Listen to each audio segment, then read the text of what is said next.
Sit back, relax, put your belt on, enjoy the show. We're going to move on. Rebels v the Brumbies. That's the next matchup, Harry. Yeah, so injuries for this one. Obviously, we saw Hodge have his MCL injury on the inside of his knee as it was hyperextended, trying to take a drop goal to. That was so nasty. Lose the game, but yeah, it was awful. So he's out for a little while. I think 12 weeks they said, which makes me think he's probably having to have an operation for it. Given the longer time frame. Matty Tamua failed his HIA as well as just been bloodied and beaten. Scary. But he does have 8 days, I think, to turn around for this one. So he's got plenty of time to make it back. Tom Cusack and Pete Samu both had injuries. Cusack, we believe, hamstring. Pete Samu was a neck or shoulder or something. I don't know. There's not a lot of clarity there just yet. And look, the potential people that could come back in. Solomon Akata, we keep thinking that maybe he's around. This is the last week. I'm going to give him a mention. Issa Nasarani is, to my delight, given I just rolled the dice on him last week, apparently a decent shot at playing this week. And Dean Hallett-Petty as well, they said he's been doing contact for a week as well. So he's a chance to come in for Reece Hodge. That might just be a bit of a bluff to try and give the Brumbies something to think about. Yeah. But I mean, that would be big. What's the protocol? Is it 10 days after symptoms? No, it's nothing like that. Yeah, it's nothing. It's a certain amount, but it's still being able to build up, right? And yeah, he just needs to pass his test. If he can pass through the contact with no symptoms whatsoever, he would have already done all his heart rate stuff. Contact's the last step. So literally, if he did a week easily, I would say a day, technically, they could put him in, but I'm sure they would have been more conservative with that given how long-term it was. So, it's not unreasonable to say if he does a week of full training, has no symptoms, they let him play. A very, very reasonable thing to do. Maybe this is the week that the Tars had to verse the Rebels if they're going to be missing Hodge and Tamua. Yeah. Unfortunately, that's not how the cookie crumbles. But look, last time these two met, it was a Brumbies win, and it was a tight win, 27-24. Not what we expected. This was game early 2. Yeah, the Rebels. I think it was game 2. Yeah. The Rebels' first game, and they just took every point. Their defense was rock solid, and we walked away going, geez, they actually know how to play. They did something with their preseason. This is where we started to really build that image of them as a team that can bring you down to their level. Yeah. Defensively, they can bring you that level. And I think Tamua is quite an important cog in that. Yeah, you can call it, if you're talking about bringing them down to a level, I think Illy and Pincus are pretty important cogs in the level that they're bringing teams down to as well. Yeah. What do you see happening in this one, Noobum? Overall, I think the Brumbies. What's that? Settle down, mate. Settle down. Hold on. You don't have to go that far ahead, mate. Oh, okay. Yeah, right. Okay, fair enough. The Rebels' defense, mate, I'll jump in quickly then. The Yeah. Rebels' defense, I think, has slipped massively, and I think it's been one of the big talked about points. They're trying to be more adventurous in attack and not being overly successful with that. Slipped massively. They let one try in last week. Against the Western Force. Against the good attacking Western Force that you said can attack against teams that aren't amazing at defense. Yeah, the Waratahs. No one else is on the Waratahs' defense. So anyway, as I was saying, I think they have let their game slip a little bit as they're trying to throw the ball around a little bit more, and that's why they got put 40 points on them by the Reds. I don't think that they're quite as solid in that area, and I think it opens up a lot of risk for them in this kind of team. They might tighten things back up with a few injuries, but I'm a bit worried about them there. Injury-wise, I thought if DHP isn't there, Pincus gets another start. Yep. Guys, anything else that you guys are looking at? Yeah, look, another one we were talking about the other matchup, the lock pairing in that one. I think that's a bit of a question mark for the Rebels as well. I'm a big Leota fan, and I love to see him on the paddock, but he's not a lock. I think he's like 190 centimeters, and again they've gone from a very decent line out where they'd won, for the whole year they've won 87%, but they lost 4 on the weekend. And I mean, that brought their percentage down. I just thought it was their worst showing in a line out throughout the year. And it's because they're missing another line out jumper. Yeah. If you bring Nasarani into number 8 as well, I mean, you're not adding another line out jumper. You've got to get it from somewhere else. I just can't see Leota being on, in the locks again. He did play well though. I think he had a good, solid game. Yeah. But again, it becomes the balance of your team. Yeah. And if you're against the Brumbies and your line out sucks, you're not getting any ball the entire match. But it's not all about the balance. It's all about the fantasy points, isn't it? Something like that. The balance of fantasy points, which happens to be all over here. For me, and what kind of defines the whole Rebels season and just taking shots for the goal and having no attack is that Korobidi hasn't even scored a try for the whole season. And He's a John Eales medalist. He was the best for the Wallabies last year, and he hasn't even scored a meat pie. he has to do everything else for them. Yeah. Literally everything else. He's picking it up off the back of the ruck for them and making their meters because they're not seeming to get him in space in any way, shape, or form. So we said how good the Rebels' defense was. Did we mention that Stacey Ely, Lockie Anderson, and Tom Pincus were in that side? Clearly, Korobidi is making every single tackle as well. We know how he works. Yeah. Look, the poor guy, mate. He is playing as a loose forward out there, dead set. What did you guys think of Holland? I like the cut of his jib, but geez, it's early. Oh, it's super early. I think the one thing I noted from him in that match was Good haircut. Boy, his passes are good.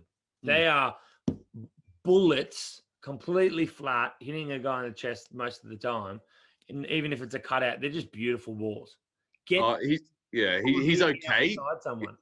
Yeah, he's okay. It's just that his missus is better than him. She is. She definitely is. Do you just drink my water? Yeah. Thanks. So, look, on Holland, Matt Tamura, if he doesn't play, what are their options? Obviously, Holland could slide into 10, but that's a big ask to steer that ship around. Yeah, I've said the whole year, I really just want to see Carter Gordon get some game time. It wasn't to start his first match against the Brumbies. So I'm hoping for them that it doesn't have to come to that, just because that talk about throwing a guy in the deep end. Mind you, someone did that for the Canes, what's his name, a young guy, Love, against the Crusaders last week and looked pretty good. But he was good, yeah. I mean, throwing someone in the deep end, you don't really want to see it. How do you guys see this one going? Or is there anything else you wanted to add? I suppose we can touch on the Brumbies locks as well. That rotation. Can we touch on any of the Brumbies team? Yeah, no, we don't need to. Do we? maybe we see Will Miller back after his return out of retirement. Apparently, yeah, he had enough of the farm. He was ready to get stuck back into the footy. There's a few options there. I think I'm trying to find the name here. Rory Scott came off the bench for them a couple of weeks ago against the Waratahs. Ended up getting yellow carded as part of the team's kind of repetitive penalties. That's right. But he can come in at number 8 for Pete Samu if he's no good. And then at number 6, I feel like, at number 7 for Tom Cusack, Will Miller is an obvious option. But we don't know how in or out of condition he is, given that he wasn't actually playing a lot of footy. He was playing footy. Was he? Park footy. Down wherever he lives, and I saw him at the 7s, and he looked like a specimen. That man has not stopped going to the gym, and he has not stopped running. Okay, good to know. Yeah. And look, if we're talking about back rowers as well, what about Issy Nasarani, mate? Like, if you're talking about how the Rebels can actually win a game, surely the bloke they need is Issy Nasarani rampaging over the line. The Rebels don't have to change a thing. Just get in. They I don't know how many minutes they were in the 22 last week, but they get to the line and then they have no idea what to do. If you can just give the ball to Issy Nasarani, surely there's a try or two a game. You just get ad line. Get ad line and get the ball out. Usually make 2 pods. Nasarani at the front of one, Korobidi at the front of other one, and just have heaps of people lining up. 2 loose forwards in tandem. But because if you look at their stats, their problem is not breaking the line, breaking tackles. Their problem is actually converting it into points. 100%. So they're getting onto the line, but then they can't break the line. So that's where someone like Nasrani is a simple fix, because he's just a sledgehammer to throw at the defensive wall. But the thing about that's confusing is they've got a very, very experienced 10. When they get in and around the right areas, he's not adding anything of any sort of, not showing any control of, finishing something off there. What do you want him to creative? He's not creative. Cut out to Illy, or should he cross kick to Pincus? Seriously, what do you want him to do? You forgot Lockie Anderson, mate. Oh, Honestly, though, like lucky we've this- got Frank Lamani, the halfback on the wing. What is he meant to do? he's in my side, Harry Lamani. No, look, I mean, Seriously though, far out the guy gets some slack for having no backs outside of him. when is he getting slack? He's had 1 point ever brought against him. Every podcast. He does have Korobidi.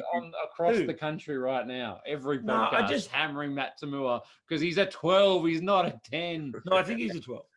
But I just don't think he's showing influence in the control in those opportunities, whether it's a little chip over the top or it is a crossfield kick or it's a cutout to Korobidi or it's something like that that are trying to put people in the right places. You know, like I would just counter 1 point. I think he kept trying to throw cutouts to his best back. to the wing. Sadly, they're sitting on the sideline and Yeah. he didn't realize he had to throw the ball to Yeah, one so of his starting thank you. players. You're actually making a point to what I just said. When he just seems to, like, he got a little bit stressed in those opportunities and he'd just throw the ball and it would end up 10 meters out. I think he played pretty poorly last week, but there is a point where you start just going, what the hell can I do? Give me any option, boys. Anything. Just give me something. Nasserani Because he just made 65 tackles for the rest of our back line. Does anyone else want to step up? Nasserani hopefully will add the value anyway. Yeah, that's the takeaway here. Yeah. You touched on it. There's a lock merry-go-round. Do you think we get to see Frost get another crack at starting again, or do we think he's had his couple chances? I think that this is the chance for the Brumbies to actually give some other squad members some game time. They're second. They're not coming first. They're not coming third. They're second. So they know they've got the home semi-final. Just build your squad depth. I think they'll probably do it over the next 2 games. I think, what have they got? Have they got Rebels and then Force? Or have they got... No, I think they got the bye next week. I No, think. they've got one more week. Yeah. If they don't win this match, they could actually lose. They could drop out of second place. Because they got the bye. They got the bye after this one, I think. Yeah, I'll double check. I mean, they're on 25 points and They're third is game- on 11. So They're a game up. They're 14 points ahead though. But there's the Rebels have 2. Each 5, team 10. plays 8. There's no way they can be Yeah. overtaken. They can't. So they've got one game True. here to roll the dice and actually give some squad members a run. Yeah. To me, they're not going to go nuts because they still need to keep some of their continuity and make sure they're primed for that semi-final game. But surely the likes of Frost gets another run. Surely Scott Seo gets a You start. bring Will Miller in. Yeah, Will Miller gets some game time. Mac Hansen, Ryan Lonergan deserves a start. Reece Pasatoa back on the bench. You know, like, don't these guys get a run? Yeah. Look, Yeah, I think we've gone in depth into this match. Noobum, how you seeing this one play out? Yeah, obviously with what Harry said, with there could be a little bit of rotation. It all kind of depends on that. Brumbies, obviously. And I reckon Brumbies they're probably good enough, even by 2 scores. Let's say 14. Okay, I'm going to say by 35. Jeez. Wow. Right. Yeah, right. I might Okay. say by 12 points. They're going to flog them. Nelson going overs. Okay. Yeah.